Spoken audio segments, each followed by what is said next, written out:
I'm Megan Murphy for Newsy. Study after study has suggested vegetarians live longer than their meat-loving counterparts. From a documented lower risk of heart disease, lower blood pressure, and healthier cholesterol levels, vegetarians have scored pretty high on wellness scales. But why? To find out, researchers tracked more than 73,000 members of the Seventh-day Adventist Church for nearly 6 years.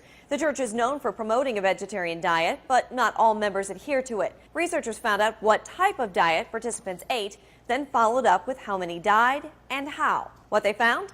Of the participants, vegetarians had a 12% lower risk of death compared to non-vegetarians, regardless of the specific type of vegetarian diet. Because the only outward difference between a vegetarian and a non-vegetarian seems to be the inclusion of meat, the assumption's always been that meat's the life-shortening culprit. Now, if heart disease and cancer are the leading causes of death and certain foods have been shown to reduce the risk of both, then it's not crazy to think diet has something to do with it. And it does, except it's not as simple as just cutting meat.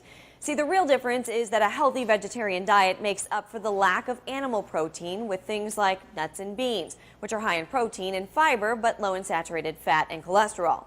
So for true longevity, researchers say don't just cut meat, add more of the good stuff. Another interesting find, investigators also found the correlation between vegetarian diets and lower mortality was higher in men than in women. For Newsy, I'm Megan Murphy.